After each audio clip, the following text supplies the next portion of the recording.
Okay, जो लोग recording सुन रहे हैं वो प्लीज सब्जेक्टिव शीट नंबर 19 का प्रिंट आउट लें प्लीज। तो electrostatic potential and potential energy के अंदर थोड़ा चेंज है। अब थोड़ा चेंज है, बहुत लोग बोर हो चुके होंगे ई से। जब देखो एक महीना हो गया, ई निकाल दो, कभी डायपोल पे निकाल दो, कभी रिंग पे निकाल दो, डिस्क पे निकाल दो, स्फेयर पे निकाल दो, शेल पे निकाल दो, कंडक्टिंग किसी भी बॉडी पे बस ई निकालते जाओ।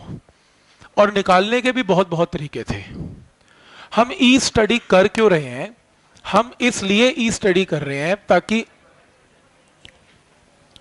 हम ये देखना चाहते हैं कि जो चार्ज, कोई भी चार्ज स्मॉल क्यू अपने आसपास एक ऐसे एरिया में फील्ड लगाएगा जिसमें अगर आप कोई और चार्ज को रखेंगे तो फोर्स ऑफ अट्रैक्शन और रिपल्शन कैन बी एक्सपीरियंस। तो इसके लिए हमने क्या स्टडी किया था? ई की स्ट्रेंथ कितनी है फील्ड की। पास जाओगे तो स्ट्रेंथ बढ़ जाती है, दूर जाओगे तो स्ट्रेंथ कम हो जाती है। इस तरीके से हमने इसको डिस्कस किया। कोई डाउट इसमें? तो इसके अंदर जो काम इलेक्ट्रिक फील्ड करता था पिछले चैप्टर्स में, वो काम, सेम काम अब इलेक्ट्रिक पोटेंशियल भी करेगा। आप कहोगे फिर करने की जरूरत क्या है? ये सेकेंड मेथड है उसी चीज को एक्सप्लेन करने का with the help of scalar. बस फर्क ये है कि अभी तक हम क्या ले रहे थे? इलेक्ट्रिक फील्ड इंटेंसिटी जो कि वेक्टर था। अब हम क्या बात करेंगे? स्केलर में। या इन शॉर्ट आप कहोगे फिर स्केलर में काम करने की जरूरत क्या है? आप अगर फिजिक्स को बहुत ध्यान से देखें, स्टार्टिंग फ्रॉम 7th या 8th क्लास से लेके +1 तक, सिर्फ दो ही चीजें स्टडी की हैं हमने अभी तक, या फोर्स या एनर्जी। बस दो ही चीजें ध्यान से देखो। ये पूरी फिजिक्स दो पार्ट में डिवाइडेड है, फोर्स एनर्जी। आप प्रेशर लोगे वो फोर्स से निकल आएगा, सरफेस टेंशन लोगे फोर्स से भी निकलती है, वर्क डन एनर्जी से भी निकलती है। कोई भी टॉपिक ले लो, स्प्रिंग की फोर्स है, स्प्रिंग की एनर्जी है। ग्रेविटेशनल का अगर आप चैप्टर लेते हो, फोर्स है, वेट भी है, और साथ में ग्रेविटेशनल पोटेंशियल एनर्जी है। कोई मर्जी टॉपिक ले लो, दो कैटेगरी में डिवाइडेड है। तो फिर इलेक्ट्रोस्टैट्स की क्या प्रॉब्लम है? ये भी दो पार्ट्स में डिवाइडेड है। अभी तक हम बात फोर्स की कर रहे थे, फोर्स से ई जनरेट हुआ। अभी सब कुछ वेक्टर में चल रहा है। अब सब कुछ किस में स्टार्ट होगा? एनर्जी से वर्क डन्स और एनर्जीज निकलेंगी। तो दो पार्ट्स में डिवाइडेड है पूरा इलेक्ट्रोस्टैटिक। अभी वेक्टर का काम खत्म हुआ, फोर्स का। अब बात करेंगे एनर्जीज की। क्लियर? अभी तक हमने एनर्जी की कोई बात नहीं की, सिर्फ फोर्स की बात की या ई की बात की। ई का मतलब फोर्स है, एक ही बात है। क्लियर है यहां तक? तो मैं आपको ये चैप्टर स्टार्ट कैसे करके दूंगा? मैं आपको ग्रेविटेशन से स्टार्ट करके दूंगा। अगर आपको याद हो, ग्रेविटेशन ये अर्थ है। अर्थ के जितने ऊपर जाओगे, बोलो पोटेंशियल एनर्जी की वैल्यू क्या होती है? इंक्रीज की डिक्रीज? इंक्रीज होती है। ठीक? अर्थ का ग्रेविटेशनल पुल कहां होता है? Towards centre. तो आपको याद है ये टर्म ग्रेविटेशनल फील्ड इंटेंसिटी। तो ग्रेविटेशनल फील्ड इंटेंसिटी की डायरेक्शन कहां होगी? Towards centre. ठीक? क्योंकि अगर आप कोई भी चीज को घेरते हो एम मास को, तो वो फील्ड की तरफ आता है, टुवर्ड्स सेंटर आता है। और ऐसे एक और टर्म होता था ग्रेविटेशनल पोटेंशियल। पोटेंशियल की वैल्यू ऊपर जाते जाते फिर से क्या होती है? एनर्जी की तरह इंक्रीज। ठीक? तो मैं अगर ये बोलूं कि एम मास को मुझे उठाना है और उठा के नीचे गिरना है, तो आप क्या बोलेंगे? It will move in the direction of gravitational field intensity. तो मैं पूछूंगा ये ग्रेविटेशनल फील्ड इंटेंसिटी क्या है? आप कहेंगे कि फोर्स बिकॉज ऑफ अर्थ। मैं बोलूंगा फोर्स है तो वेक्टर होगा। आप हाँ बिल्कुल वेक्टर है। वेक्टर की डायरेक्शन का है? आप कहोगे टुवर्ड्स सेंटर। ठीक है? आपने सारी चीजें वेक्टर से समझाई मुझे। मैं कह रहा हूं यार वेक्टर वुक्टर मुझे कम समझ में आते हैं, किसी और तरीके से समझाओ।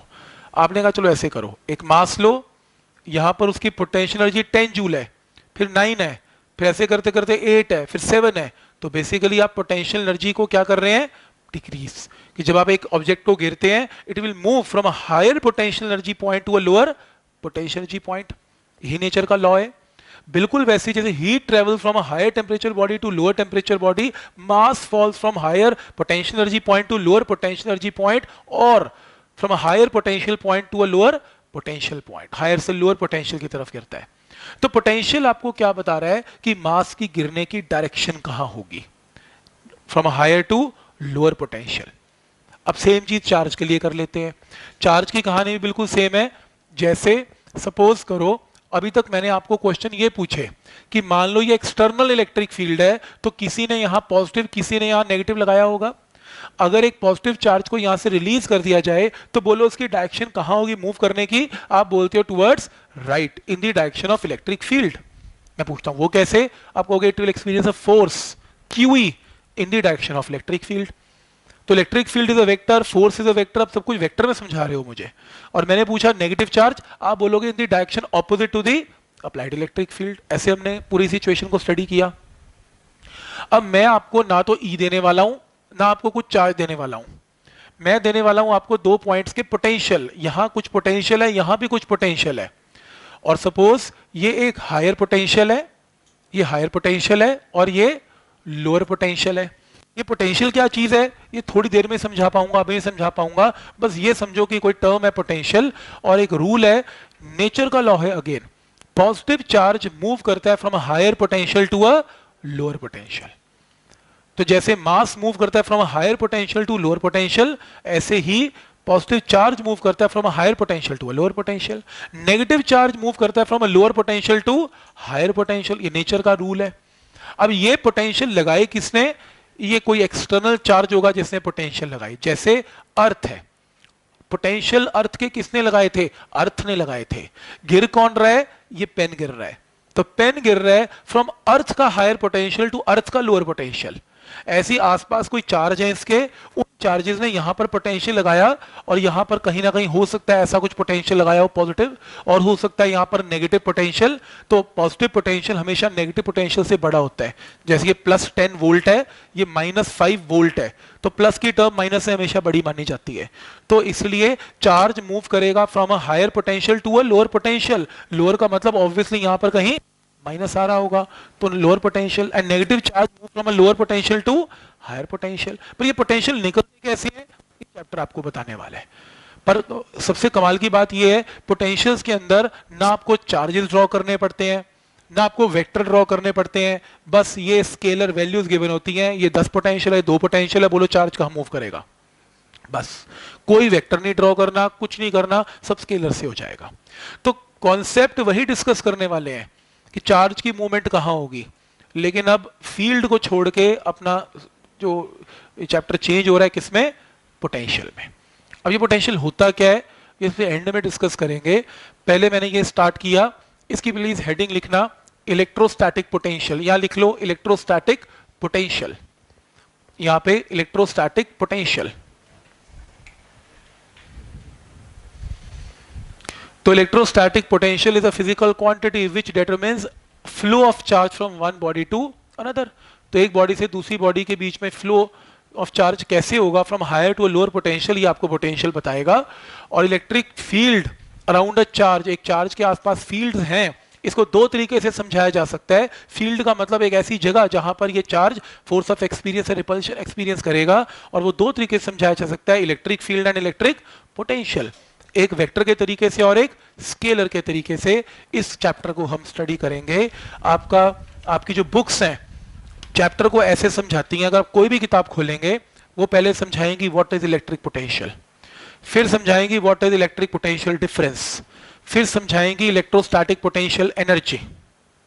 ठीक, तो मैं आपको ऐसे समझाऊंगा पोटेंशियल एनर्जी, मैं स्टार्ट उल्टा करता हूं, potential energy, potential difference and last में पोटेंशियल।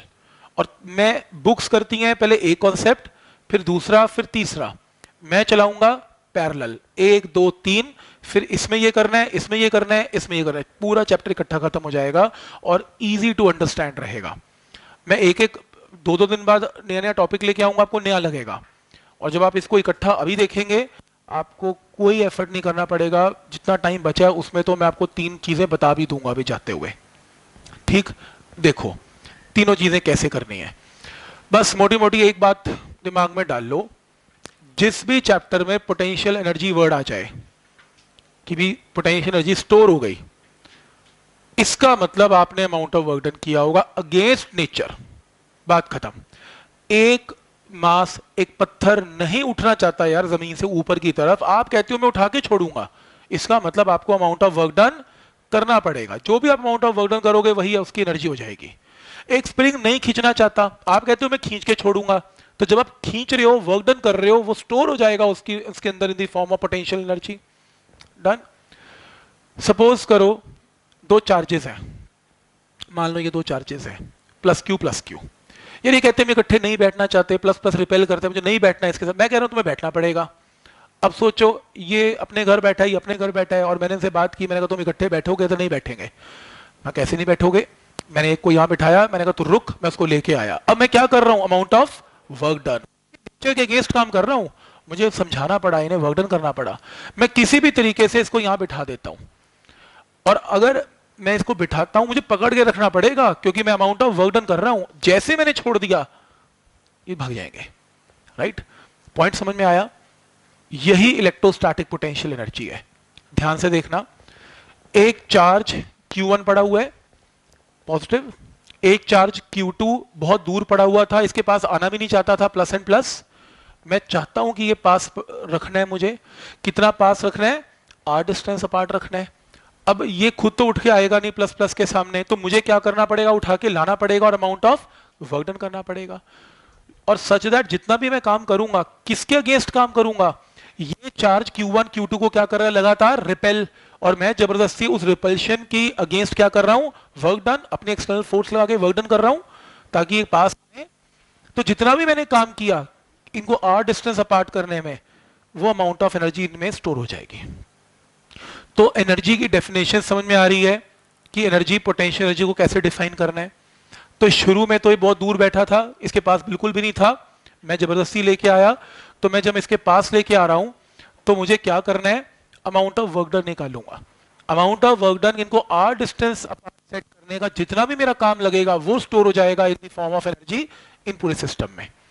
तो मान लो Q2 बहुत दूर था, इंफिनिटी बोलते हैं, इंटरेक्ट नहीं कर रहे थे, मैं इनको पास लेके आ रहा हूं। जब मैं पास लेके आ रहा हूं तो ये प्लस प्लस को क्या कर रहा है, रिपेल, फोर्स ऑफ रिपल्शन लग रही है, पर मैं क्या कर रहा हूं, इसे उल्टा लेके आ रहा हूं। तो मेरी डिस्प्लेसमेंट कहां है, लेफ्ट। तो बेसिकली मैं क्या करूंगा, अमाउंट ऑफ वर्क डन करूंगा इसको पास लाने में। तो मान लो किसी ना किसी वक्त इसका फील्ड में एंटर कर गया मैं, Q1 का फील्ड स्टार्ट हो गया eight a distance of x। तो x डिस्टेंस पे फोर्स एक्सपीरियंस क्या होगी, 1/4 pi epsilon naught Q1 Q2 by x square. और फोर्स लगातार चेंज हो रही है जैसे जैसे x चेंज हो रहा है। और 180 का मतलब माइनस का साइन, ये मतलब है कि मैं वर्क डन क्या कर रहा हूं, अगेंस्ट इलेक्ट्रोस्टैटिक फोर्स काम कर रहा हूं।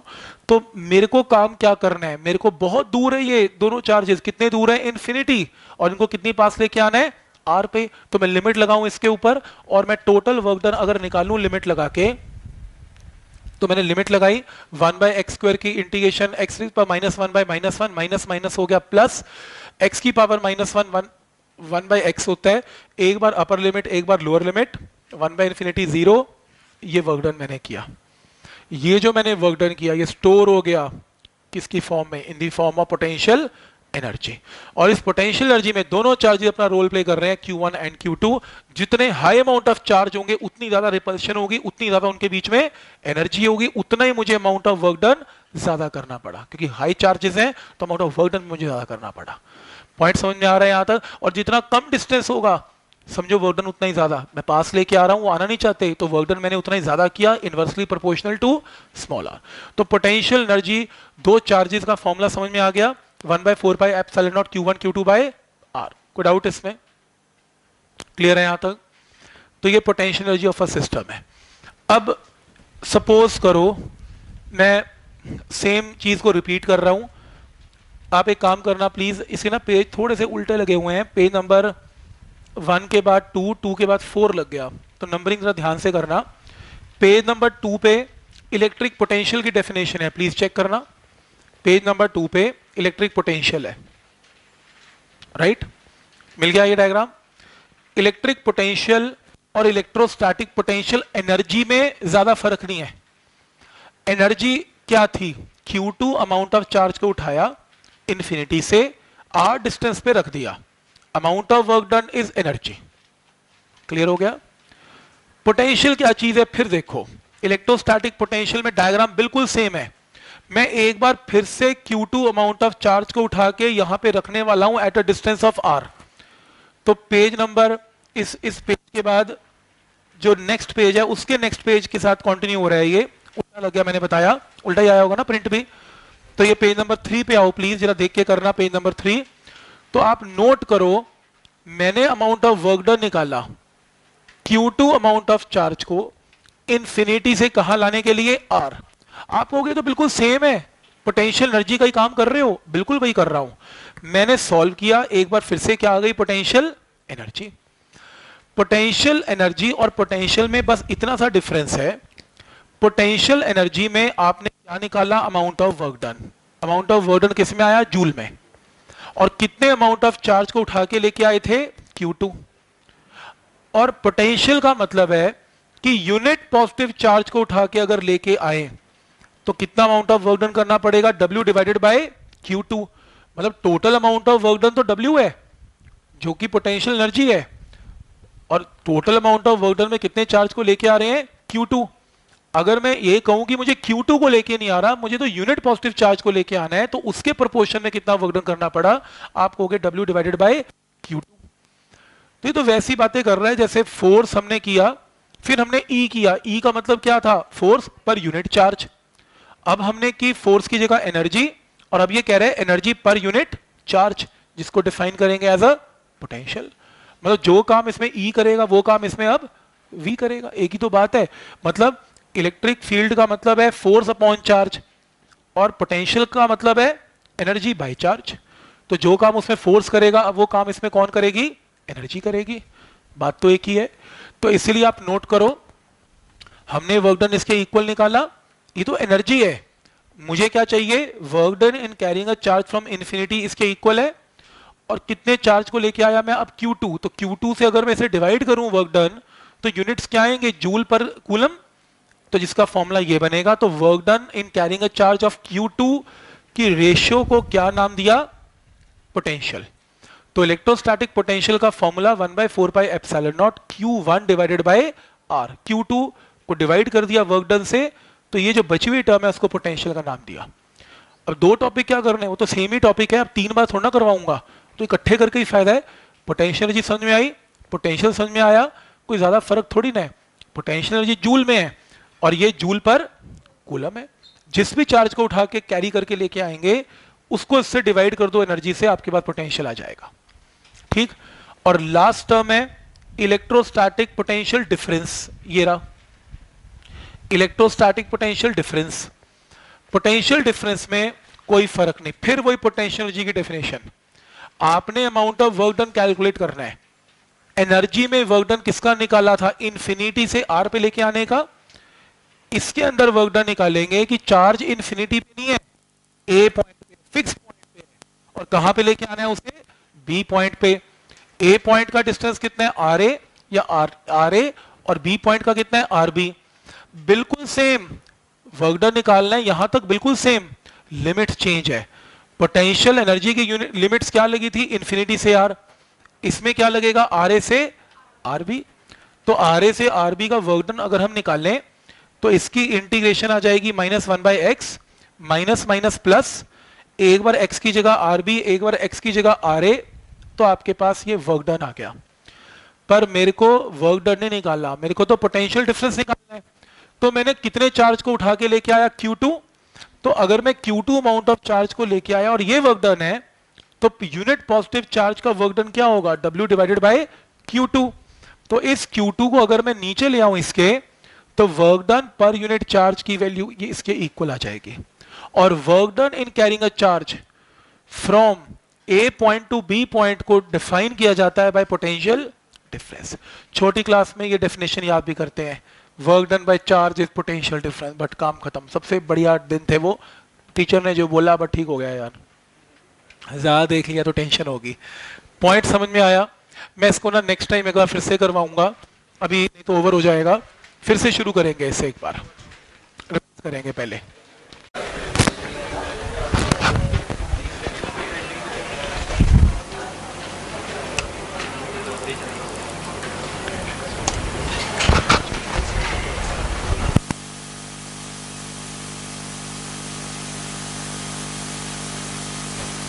लास्ट टाइम इलेक्ट्रोस्टैटिक पोटेंशियल और पोटेंशियल एनर्जी से हमने स्टार्ट किया था। एक बार रिवाइज करते हैं और फिर इस टॉपिक को आगे बढ़ाते हैं। जो लोग रिकॉर्डिंग सुन रहे हैं वो शीट नंबर 19 हैंड रिटन का प्रिंट आउट लें प्लीज। इलेक्ट्रोस्टैटिक पोटेंशियल और पोटेंशियल एनर्जी में इलेक्ट्रिक फील्ड की जो प्रॉब्लम्स हैं,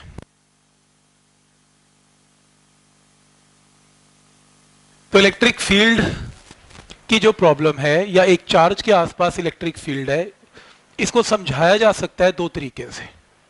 पहला with the help of vector, जिसमें हम फील्ड निकालते हैं, इलेक्ट्रिक फील्ड की वैल्यू निकलेगी, और दूसरा with the help of scalar, जिसमें हम क्या निकालते हैं, पोटेंशियल। तो वेक्टर स्केलर हमने किया, लेकिन हमने अपना कॉन्सेप्ट स्टार्ट किया था with the help of electrostatic potential energy. और मैंने ये समझाया था कि इलेक्ट्रोस्टैटिक पोटेंशियल एनर्जी के अंदर अगर दो चार्जेस आर डिस्टेंस अपार्ट आपको रखने हैं तो वो जबरदस्ती रखने पड़ेंगे एक्सटर्नल वर्क डन करके। अपने आप वो कभी नहीं वहां पॉजिटिव चार्जेस रहेंगे। तो पहले वो बहुत दूर थे, एक चार्ज को आपने फिक्स किया Q1, वहीं पे रोक के रखो, और Q2 वो जब इसके पास लेके आओगे तो आपको क्या करना पड़ेगा, वर्क डन। ठीक, तो आपको इसमें क्या करना पड़ेगा, अमाउंट ऑफ वर्क डन। जो भी अमाउंट ऑफ वर्क डन करोगे इनको आर डिस्टेंस अपार्ट करने में, वो क्या कहलाएगी, इसकी पोटेंशियल एनर्जी। तो इसको करने के लिए मान लो वो पहले इनफाइनाइट डिस्टेंस अपार्ट थे और मैं उनको पास लेके आ रहा हूं, तो Q1 Q2 को रिपेल करेगा, फोर्स ऑफ रिपल्शन लगाएगा। तो आप अगेंस्ट इलेक्ट्रोस्टैटिक फोर्स काम कर रहे हो, तो आपने small amount of work done निकाला F dx cos 180, फोर्स की किसी इंस्टेंट पर वैल्यू को पुट किया, इंटीग्रेट किया कहां से कहां तक, क्योंकि आप चार्ज को इन्फिनिटी से R पे लेके आओगे, तो इन्फिनिटी से R, आंसर जो आया वो आया 1/4 pi epsilon naught Q1 Q2 by R। तो हमने याद कर लिया कि अगर मान लो Q1 Q2 चार्जेस हैं और R डिस्टेंस अपार्ट है, तो मैंने net amount of work done कितना किया होगा, इनको R डिस्टेंस अपार्ट लाने में 1/4 pi epsilon naught Q1 Q2 divided by R। ठीक है यहां तक। नेक्स्ट, इसी के बेस पे मैंने आपको डेफिनेशन करवाई इलेक्ट्रिक पोटेंशियल की। पोटेंशियल में बस ये फर्क था, इसका प्रूफ तो एग्जैक्टली सेम ही करवाया, सेम तरीके से, जिसके अंदर वर्क डन तक तो बिल्कुल सेम है, वर्क डन या एनर्जी, जब Q1 Q2 को R डिस्टेंस अपार्ट करना है, पर मुझे total amount of work done नहीं निकालना, मुझे पर यूनिट चार्ज का वर्क डन निकालना है। तो मैंने आपको इस तरीके से करवाया कि अगर सपोज करो Q2 अमाउंट ऑफ चार्ज को रखने का वर्क डन W है, तो यूनिट पॉजिटिव चार्ज का रखने का work done W divided by Q2 है। तो W अपॉन Q2, इसको हम क्या नाम देंगे, पोटेंशियल, और इसके यूनिट्स क्या होंगे, जूल पर कूलम। तो इसका सिंबल क्या होगा, V, और जूल पर कूलम का दूसरा नाम है वोल्ट, लिख लो यहां पर वोल्ट, VOLT, वोल्ट। तो joule per coulomb is known as volt. ठीक,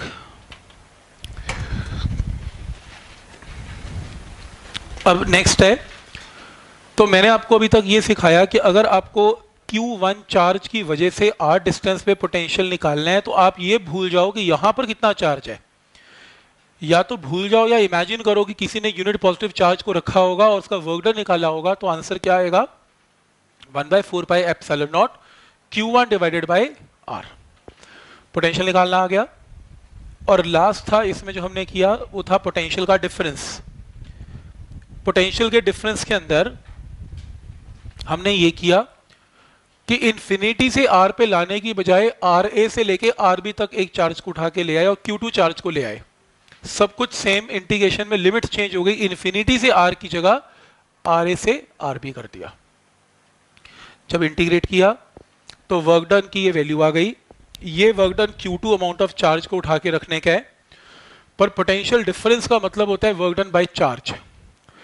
तो वर्क डन जो हमने निकाला, इसको कितने चार्ज को उठा के लेके आ रही है, Q2 से डिवाइड किया, तो work done in carrying a charge of Q2 की रेशियो को क्या बोलते हैं, पोटेंशियल का डिफरेंस। ये फॉर्मूला आ गया। ठीक, ये हमने 3 डेफिनेशंस की, और इसके बाद एग्जांपल्स ऑफ पोटेंशियल। पोटेंशियल को कैलकुलेट करना कैसे है, इसको एक बार देख लेते हैं। न्यूमेरिकल में पोटेंशियल ऐसे कैलकुलेट होगा, मान लो एक चार्ज है 1 कूलम, और आपको 2 मीटर के ऊपर पोटेंशियल V निकालना है। सीधा फॉर्मूला अप्लाई करें, जहां पे पोटेंशियल निकालना है वहां unit positive test charge imaginary charge है, इसके आस पड़ोस में जो चार्ज है वो यहाँ पोटेंशियल लगाएगा, तो यहाँ पर पोटेंशियल कौन लगाएगा, ये लगाएगा 1/4πε0 1 डिवाइडेड बाई 2 आंसर। तो पोटेंशियल की वैल्यू आ गई। सिमिलरली अगर आपके पास दो चार्जेस हैं 1 एंड 2 और मेरे को पोटेंशियल यहां पे निकालना है, जहां मुझे पोटेंशियल निकालना है वहां कितना चार्ज है ना भी गिवन हो तो भी कोई दिक्कत नहीं, हम यूनिट पॉजिटिव चार्ज एज्यूम कर लेंगे। ठीक है यहां तक। यहां पर पोटेंशियल कौन लगाएगा, इस आस पड़ोस के चार्जेस। कौन, कितने चार्जेस दिख रहे हैं आस पड़ोस में, 1 और 2, तो कितने पोटेंशियल का कंट्रीब्यूशन होगा, 2 का। तो 1 कूलम कितना पोटेंशियल लगाएगा, 1/4πε0 1 डिवाइडेड बाई 3 एंड 2 कूलम कितना लगाएगा, 1/4πε0 2 डिवाइडेड बाई 4। ऐड कर लो आंसर। कोई वेक्टर नहीं, बिकॉज ये क्वांटिटी क्या है, स्केलर, और स्केलर होने की वजह से इसमें कोई वेक्टर तो ड्रॉ करना नहीं है। और यही क्वेश्चन अगर मैं ई में पूछता, जैसे सपोज 1 कूलम चार्ज है और यहां पर सेंटर पे आपको ई निकालना है, और सेम क्वेश्चन है 1 कूलम चार्ज है और सेंटर पे आपको वी निकालना है। अगर तो ई निकालना है फिर तो वेक्टर का रूल लगेगा, +1 रखो, ये प्लस प्लस रिपेल करेगा, प्लस प्लस रिपेल करेगा, ई लिखो, कैंसल, नेट आंसर 0। ठीक, आपस में वेक्टर कैंसिल कर गए।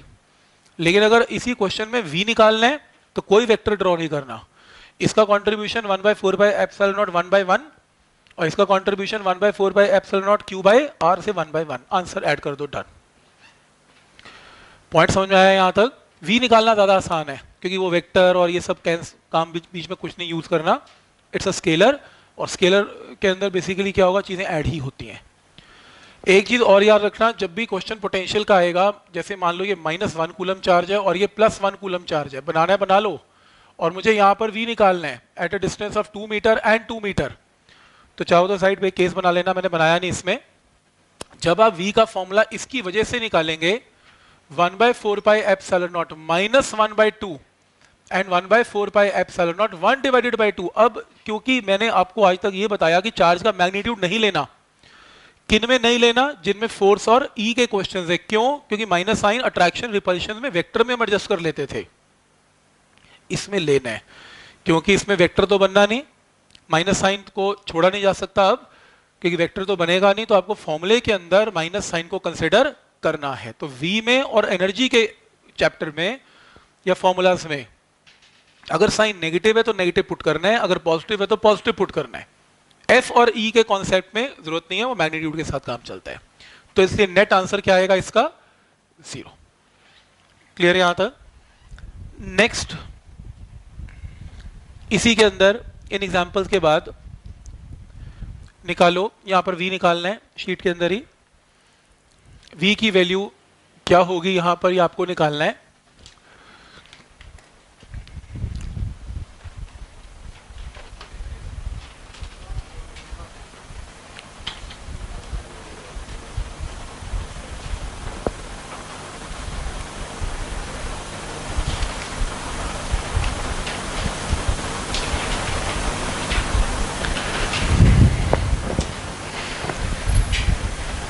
तो इसमें क्या करना है, ये 1 कूलम है, ये 1 कूलम है, और ये वो पॉइंट है जहां v निकालना है। तो इसका डायरेक्ट डिस्टेंस कितना है, 5 मीटर, और इसका यहां से डिस्टेंस कितना है, 5 मीटर। जहां v निकालना है 1/4πε0, ये 1 कूलम q/r, ये 1 कूलम इतना v लगाएगा, प्लस 1/4πε0 v/q/r, आंसर। तो कुछ नहीं करना आपने, इसमें वेक्टर तो ड्रॉ ही नहीं करना, तो आपने ये देख लेना है कि जहां पर हमने v निकालना है इसके आसपास कितने चार्जेस हैं, 2 चार्जेस हैं जो यहाँ v में कंट्रीब्यूट करेंगे, और डायरेक्ट डिस्टेंस लेना है q/r और q/r, डन। पॉइंट सबको समझ में आ रहा है यहां तक कि v की वैल्यू कैसे निकलेगी, और ये भी समझ में आ रहा है कि v के न्यूमेरिकल ज्यादा ईजी है, वेक्टर नहीं है, कुछ नहीं है, ऐड करो आंसर। नेक्स्ट है, ओके, हमने पोटेंशियल डिफरेंस को इंटीग्रेशन से निकाला। एक और तरीका है पोटेंशियल डिफरेंस को निकालने का। कोई स्टूडेंट कहता है कि लिमिट्स लगाने की जरूरत क्या है, मैं क्यों ऐसे निकालूं, मेरे को पोटेंशियल की डेफिनेशन आती है।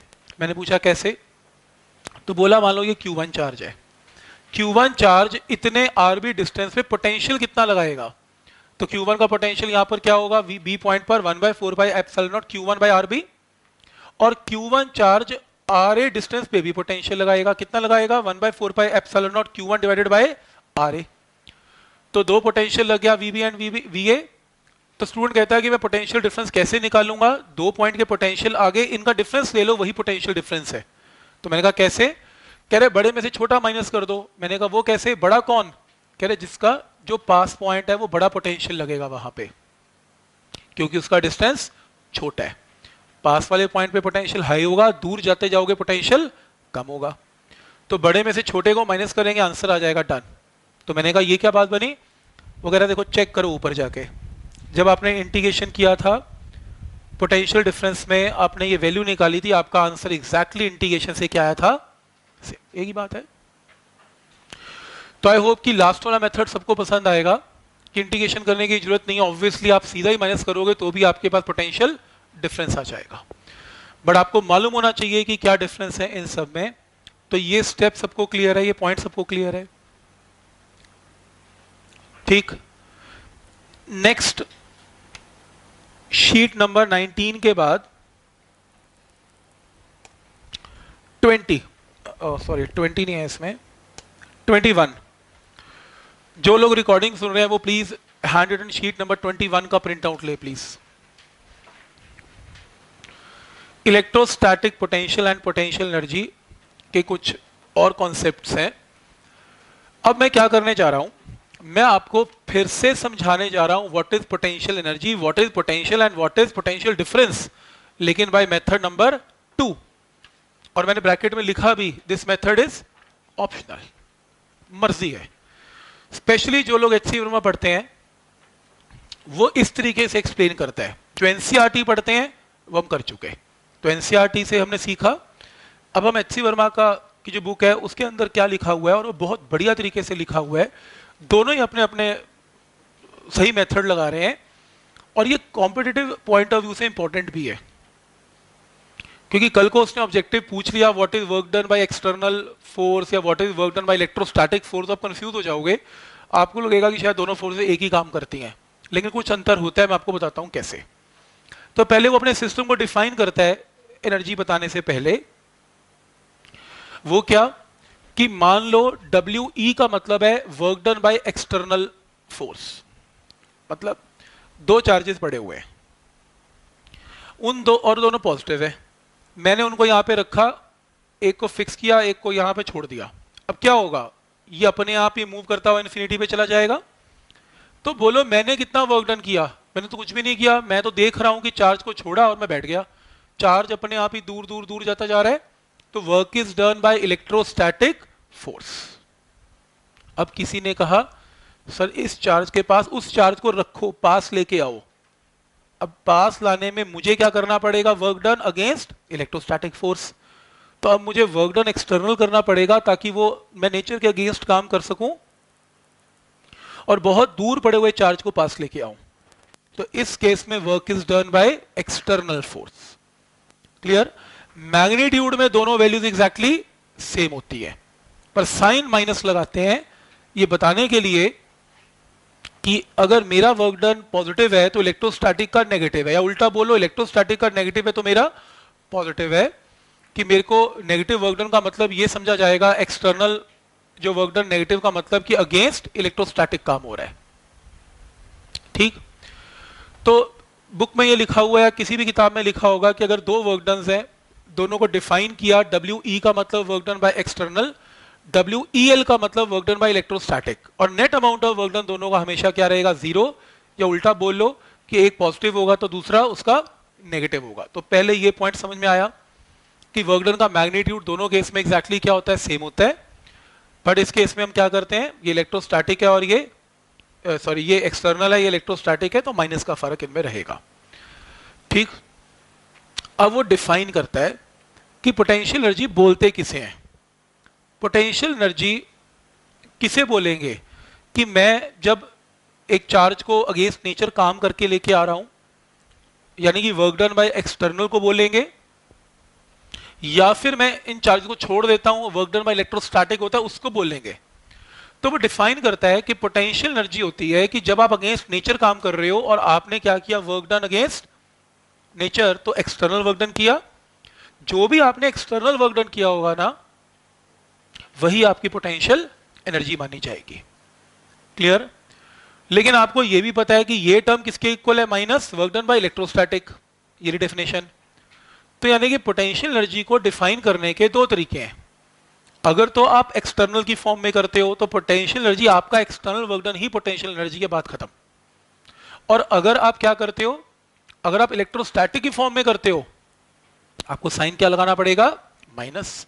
जैसे अगर मैं एग्जांपल लूं कि मैंने वर्क डन किया 10 जूल की दो चार्जेस को जब मैंने r1 r डिस्टेंस अपार्ट रखा, तो ये क्या आया, वर्क डन बाय एक्सटर्नल, और यही मेरी क्या मानी जाएगी, पोटेंशियल एनर्जी। डन। लेकिन अगर कोई स्टूडेंट ये बोलता है कि sir work done by electrostatic मैंने कैलकुलेट करवाया तो मेरा आंसर आया -10 जूल बाय इलेक्ट्रोस्टैटिक, क्योंकि अगर आपका 10 है तो इलेक्ट्रोस्टैटिक का तो पक्का ही नेगेटिव आएगा, -10। तो फिर पोटेंशियल एनर्जी क्या होगी, तो मैंने बोला देख minus work done by electrostatic कर दे, ये फॉर्मूला भी पोटेंशियल एनर्जी देगा। वो कहता है कैसे, माइनस ऑफ -10, तो आंसर अल्टीमेटली क्या आएगा, 10 जूल ही आएगा। वो अलग बात है कि हम इस डेफिनेशन को यूज करते नहीं है, हम जितने भी केस करते हैं उसमें हम अपना एक्सटर्नल वर्क डन निकालते हैं, तो ज्यादा माइनस का चक्कर हम डालते ही नहीं है। क्लियर? पर ये तो डालता है, तो इसकी भी सुननी पड़ेगी। तो जो हमने एनसीईआरटी का कॉन्सेप्ट किया उसमें वर्क डन बाय एक्सटर्नल ही किया, तो इसलिए माइनस का चक्कर ही नहीं पड़ा।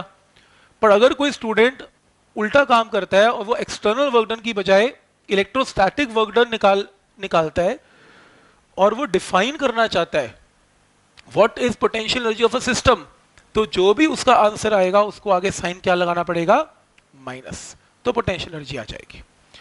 कुल मिला के पोटेंशियल एनर्जी अब दो तरीके से निकल सकती है, या तो work done by external force या फिर minus of work done by electrostatic force. ये डेफिनेशन समझ में आ गई, सिर्फ क्लियर है यहां तक?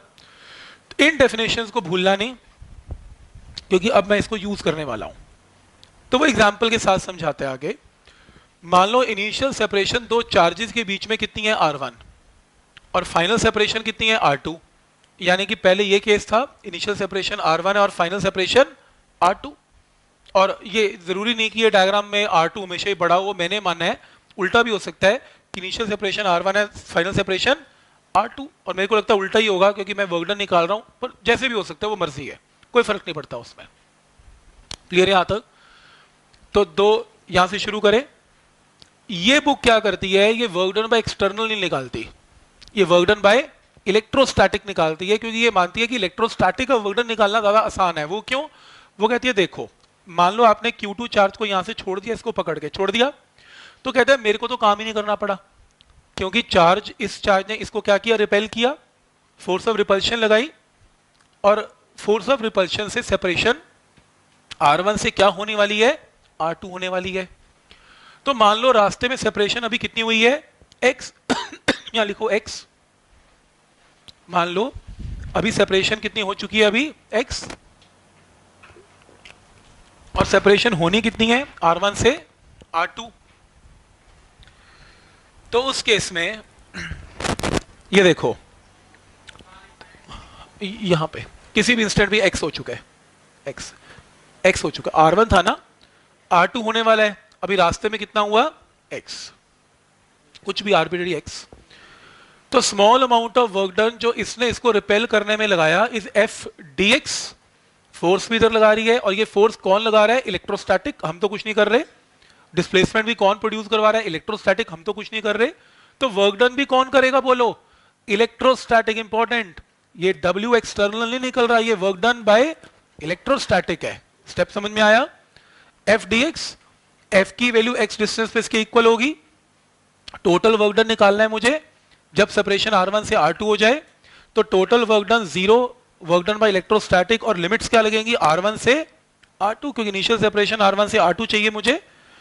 तो मैंने टोटल वर्क डन निकाला, 1/4πε0 q1 q2 बाहर आ गया, और x raised to power -2, इसकी इंटीग्रेशन x की पावर -1/-1, लिमिट पुट की R1 से R2 माइनस बाहर आ गया, ये रहा, एक बार x की जगह R2, एक बार x की जगह R1, ये वैल्यू आ गई। माइनस साइन को ब्रैकेट के अंदर ले गया तो R1 वाली टर्म पहले, R2 वाली टर्म बाद में। तो ये मैंने क्या निकाल दिया, work done by electrostatic. Clear? कोई डाउट इसमें? वर्क डन में इलेक्ट्रोस्टैटिक क्लियर हो गया। लेकिन मुझे क्या डिफाइन करनी है, पोटेंशियल एनर्जी। पोटेंशियल एनर्जी की जगह वो डिफाइन करता है change in potential energy, D हो गएगा। ये क्या चक्कर है, चेंज क्यों हो गया? और अगर यहां डी यूज कर रहे हैं तो पिछले एनसीईआरटी वाले यू क्यों यूज कर रहे हैं, फिर उनको भी तो डी करना चाहिए था, डी या डेल्टा यू। तो एक्चुअल में वो ये मानता है कि जब Q1 Q2 R1 distance apart थे तो किसी ने तो उनको R1 डिस्टेंस अपार्ट किया ही था ना, और जब वो R2 डिस्टेंस अपार्ट हो गए तो किसी ने तो उनको R2 डिस्टेंस अपार्ट किया। तो सिस्टम की एनर्जी पहले भी थी, सिस्टम की एनर्जी अब भी है। हाँ, वो थोड़ी सी एनर्जी क्या हो गई है, चेंज हो गई है because of change in configuration. इनका अरेंजमेंट चेंज हुआ तो जिस वजह से there is some change in potential energy. मैं एग्जांपल के साथ समझाता हूं। और जैसे सपोज इसको यू कब बोलना है और कब नहीं बोलना है इसके बारे में क्लियर करता हूं, कब डी यू बोलना है और कब यू बोलना है।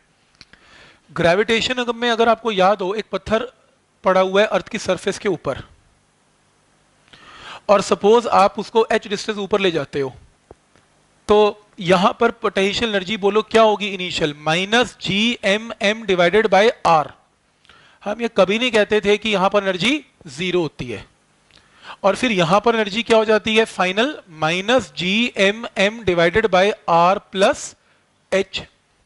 तो फिर हम क्या कहते हैं कि जब पत्थर यहां से यहां गया तो हम एनर्जी थोड़ा ना निकाल रहे हैं, हम बेसिकली क्या निकाल रहे हैं, change in potential energy. Clear है? यहां तक हम चेंज निकालते हैं।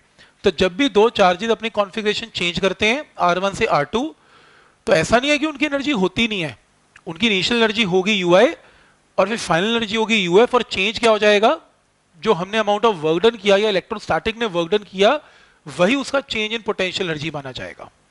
मैं इस कॉन्सेप्ट को फिर से क्लियर करूंगा 2 मिनट बाद, पहले 1 मिनट सुन लेते हैं। वो कहता है कि मान लो कि हमने इलेक्ट्रोस्टैटिक ने ये वर्क डन कर दिया और चेंज इन पोटेंशियल एनर्जी जब सेपरेशन R2 से R1 हुई इज रिप्रेजेंटेड बाय du, और क्योंकि पोटेंशियल एनर्जी की जो डेफिनेशन है वो किससे डिफाइन की जाती है, एक्सटर्नल से, तो change in potential energy is work done by external. But हमने क्या कैलकुलेट किया, वर्क डन इन इलेक्ट्रोस्टैटिक।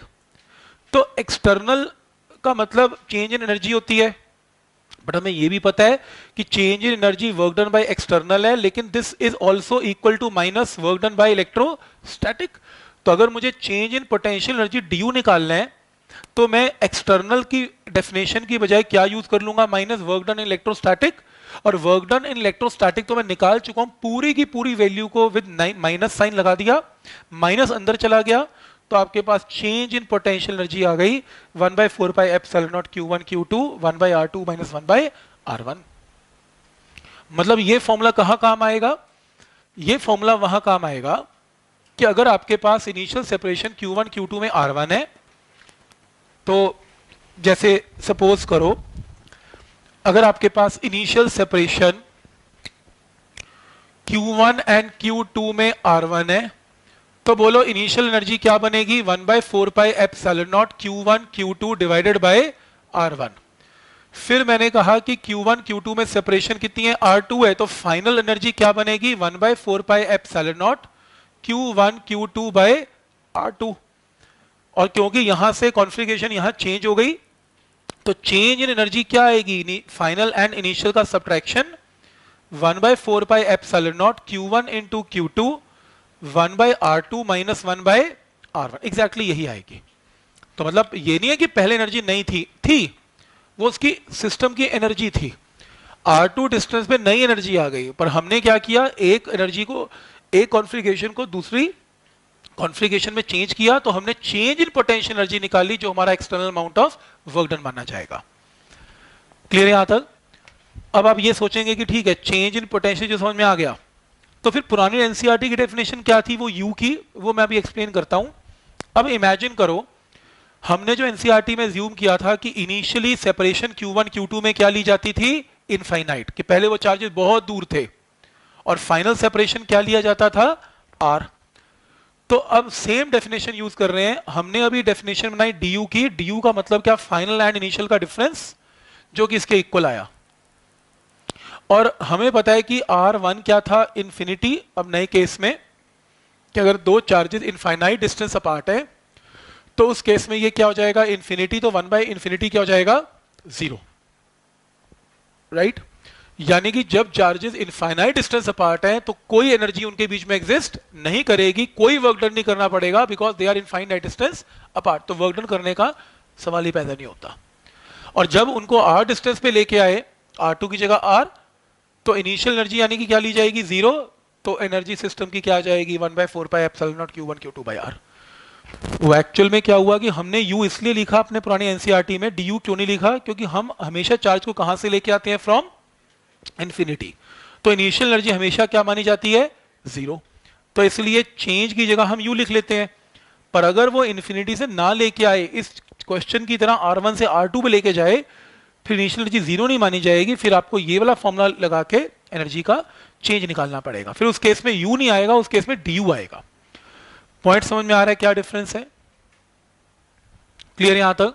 पर आपको याद नहीं करना है ये, मतलब आपको लिखना, इसमें कुछ भी नहीं करना, सिर्फ कॉन्सेप्ट को समझना है। क्योंकि कब ऑब्जेक्टिव के अंदर वो ये पूछ ले कि फाइंड व्हाट इज दी, मतलब किसने काम किया किसी चार्ज पे, एक्सटर्नल ने या इलेक्ट्रोस्टैटिक ने, अगर मैं ये चीज नहीं बताऊंगा आप डिफरेंशिएट नहीं कर पाओगे कि एक्सटर्नल और इलेक्ट्रोस्टैटिक वर्क डन में क्या अंतर होता है।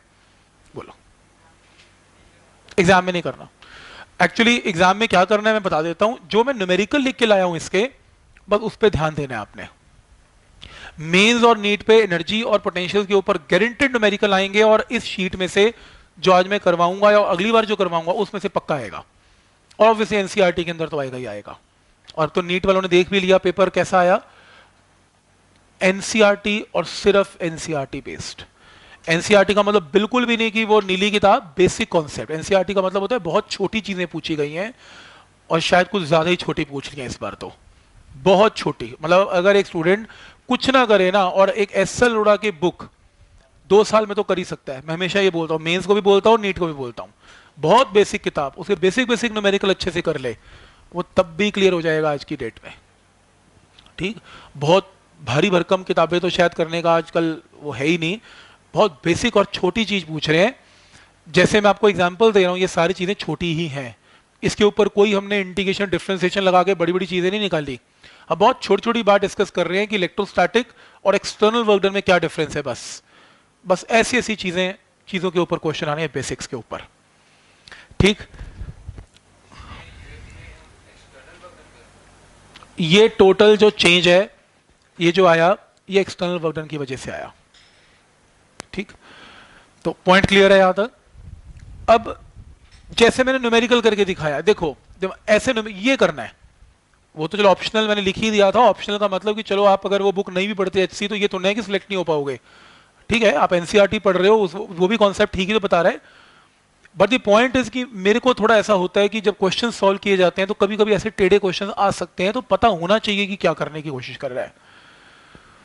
तो जैसे न्यूमेरिकल आएगा आपको, इनिशियली दो चार्जेस में सेपरेशन इतने, फाइनल सेपरेशन इतने, पास आ गए, तो find change in potential energy. अब ये तो हो जाएगा, इनिशियल एनर्जी क्या होगी इनमें, 1/4πε0 Q1 Q2/r, done. Final separation क्या होगी, 1/4πε0 1 × 2 / 1, ये रहा। तो इनिशियल एनर्जी आ गई, फाइनल एनर्जी आ गई, आपको क्या निकालनी है, चेंज इन पोटेंशियल एनर्जी। तो चेंज इन पोटेंशियल एनर्जी में आपने क्या किया, माइनस कर दिया, क्लियर यहां तक। तो आप इनिशियल निकाल लो, फाइनल निकाल लो, और फिर दोनों को माइनस कर दो। क्या पॉइंट क्लियर है यहां तक, कोई डाउट इसमें। मतलब थ्योरी अजीब है या थ्योरी जैसी भी है, न्यूमेरिकल आसान है। न्यूमेरिकल में चीज जल्दी समझ में आ रही है कि वो क्या करने की कोशिश कर रहा है, ठीक। तो मेरे हिसाब से ये फॉर्मूला याद करके क्या करोगे, मतलब कौन ऐसे याद करवाएगा, if you want to calculate change in potential energy, put R1 and R2 की वैल्यू एंड फाइंड आंसर। क्या जरूरत पड़ी है, आप सिस्टम की इनिशियल एनर्जी निकाल लें, आप सिस्टम की फाइनल एनर्जी निकाल लें, और फिर दोनों को माइनस कर दें, खत्म। क्लियर यहां तक। नेक्स्ट है पोटेंशियल डिफरेंस। अब इसी की लैंग्वेज में पोटेंशियल डिफरेंस समझ लेते हैं, बहुत आसान है, एक लाइन का काम है। चेंज इन पोटेंशियल एनर्जी आप निकाल ही चुके हो, और आपने मान लो Q2 चार्ज को एक पॉइंट से दूसरे पॉइंट तक मूव करवाया था, तो आप इस du को किससे डिवाइड कर देंगे? Q2। जिस चार्ज को मूव करवाया जाता है उस चार्ज से डिवाइड कर देते हैं, तो इस वर्क डन बाय चार्ज को या एनर्जी बाय चार्ज को क्या बोलते हैं? Potential difference. तो ये डेफिनेशन किसकी आ गई? पोटेंशियल डिफरेंस की। ये हमें ऑलरेडी मालूम है कि ये डेफिनेशन कहां से आई, कोई डाउट इसमें? तो ये याद करने की जरूरत नहीं है, सभी को पता है कि एनर्जी अपॉन चार्ज या वर्क डन बाय चार्ज को क्या बोलते हैं? Potential difference. तो ये पहले मेथड से ठीक है, एनसीईआरटी वाला जो हमने किया, कोई जरूरत नहीं है इसको करने की।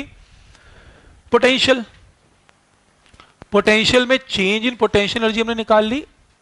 पोटेंशियल की बेसिक डेफिनेशन ये बोलती है कि आप चार्ज को कहां से लेके आते हो? From infinity. तो इसलिए इनिशियल सेपरेशन क्या मानी जाएगी? इन्फिनिटी। फाइनल क्या मानी जाएगी? आर। इन्फिनिटी और आर, क्लियर? तो ये आपके पास चेंज इन पोटेंशियल एनर्जी आ जाएगी, लेकिन हमने पोटेंशियल को डिफाइन करना है।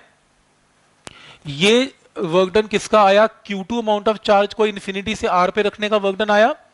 और पोटेंशियल की डेफिनेशन क्या होती है? Work done upon charge. और कौन सा वर्क डन? जब चार्ज को कहां से लेके आ रहे हैं? From infinity. और इन्फिनिटी में इनिशियल एनर्जी क्या हो जाती है? जीरो।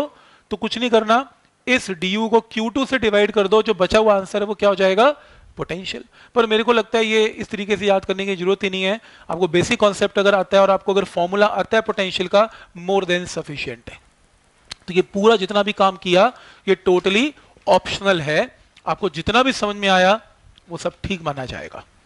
तो कोई इतना मतलब वो नहीं है मतलब कि मेरे को इसी तरीके से फॉलो करना है, नहीं करना।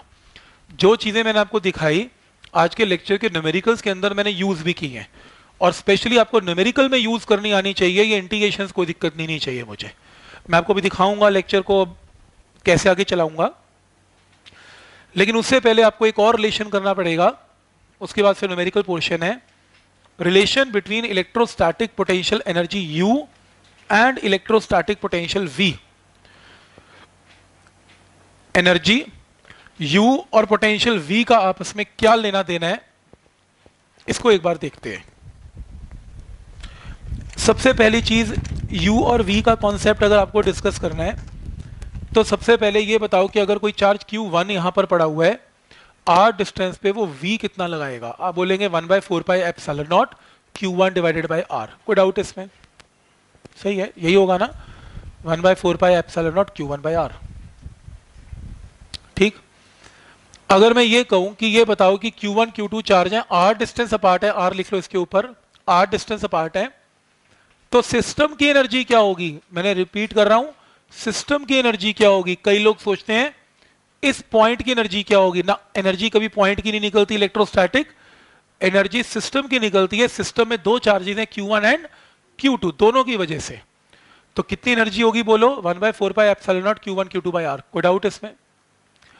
अगर मैं सेकेंड इक्वेशन को फर्स्ट इक्वेशन से डिवाइड कर लूं, सारी टर्म कैंसिल हो जाएंगी, सिर्फ अनकैंसल टर्म क्या बचाएगी? Q2। तो आपके पास U अपॉन V की रेशियो क्या आएगी? Q2। तो U क्या आएगा? Q2 into V। तो एक नया फॉर्मूला आ गया पोटेंशियल एनर्जी निकालने का। Potential energy is charge into potential. अब इसको यूज कैसे करना है, इसको एक बार जरूर देखना पड़ेगा। यूज करने का एक स्टाइल है जो प्लीज बहुत ध्यान से देखना है आपने, और देखो क्या स्टाइल है इसमें। यूज करने के लिए लेट अस सपोज आपके पास एक चार्ज है Q1, एक चार्ज है Q2 और ये R डिस्टेंस अपार्ट है। मैं एनर्जी की प्रॉब्लम आपको दो तरीके से देने वाला हूं। मैं कहूंगा कि इस सिस्टम की एनर्जी निकाल दो, तो आप आंसर क्या बोलेंगे? 1/4 pi epsilon naught Q1 into Q2 divided by R। Done? यहां तक कोई डाउट? अब मैं एक काम करने वाला हूं, मैं आपको ये चार्ज नहीं दूंगा। मैं फिर से आपसे ये पूछना चाहता हूं कि सिस्टम की क्या निकालो? एनर्जी। पर मैं आपको इस चार्ज की वैल्यू नहीं देने वाला, छुपा रहा हूं कि मुझे पता नहीं यहां पर चार्ज है, पर हां चार्ज जरूर है। हां आपको ये बता सकता हूं, हां ये बताऊंगा कि यहां पर चार्ज कितना पड़ा हुआ है? Q2। और आपको ये भी बताऊंगा कि इस चार्ज ने, जो भी यहां चार्ज था, उसने यहां पर क्या लगाया होगा? कुछ पोटेंशियल।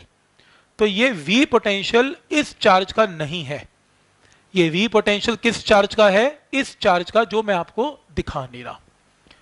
तो अगर यहां का पोटेंशियल इसके सराउंडिंग चार्ज क्या है, ये सराउंडिंग चार्ज का अगर मैं आपको पोटेंशियल दे दूं और जहां पोटेंशियल की वैल्यू मुझे मालूम है वहां कितना चार्ज पड़ा हुआ है, अगर आप उन्हें मल्टीप्लाई कर दें तो आपके पास सिस्टम की क्या आ जाएगी, एनर्जी।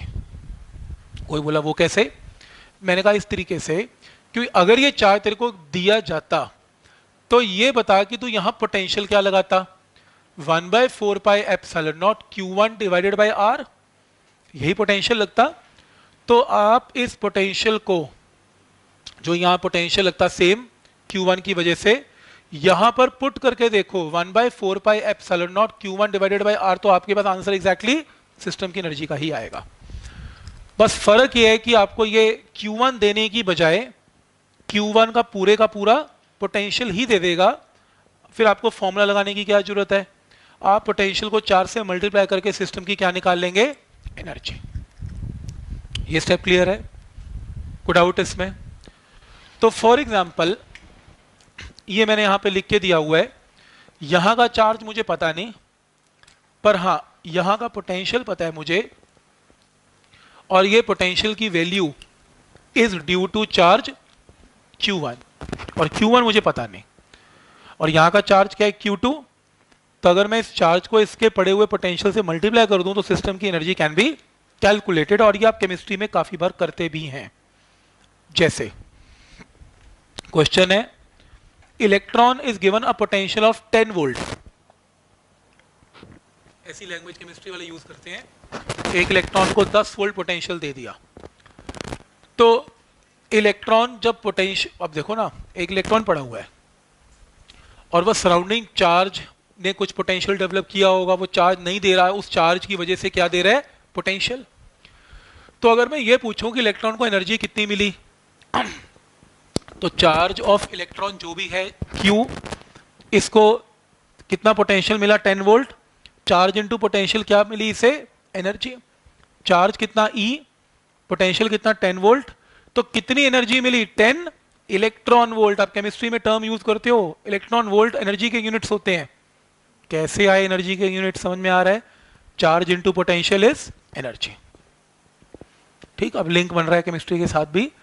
और फिर केमिस्ट्री वाले कहते हैं कि अगर इलेक्ट्रॉन वोल्ट में एनर्जी गिवन हो ना, उसको जूल में कन्वर्ट कर लो। आप पूछो कैसे, तो इलेक्ट्रॉन का चार्ज पुट करो ना, क्या होता है 1.6 इंटू 10 की पावर -19, और एनर्जी के यूनिट्स क्या हो जाएंगे, जूल।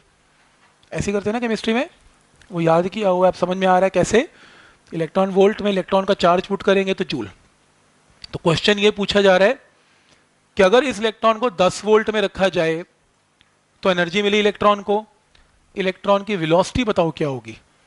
ये जो भी एनर्जी है इलेक्ट्रॉन को किस फॉर्म में मिलने वाली है, in the form of kinetic energy. Mass of electron put कर लेना, वेलोसिटी कैन बी कैलकुलेट। ऐसे क्वेश्चन बहुत आएंगे कंपटीशन में भी, एनसीईआरटी में भी, पर आपको कॉन्सेप्ट समझ में आना चाहिए कि इलेक्ट्रॉन वोल्ट जो एनर्जी है वो काइनेटिक की फॉर्म में एक इलेक्ट्रॉन को मिलेगी, is equal to half mv²। कोई डाउट इसमें? ठीक है।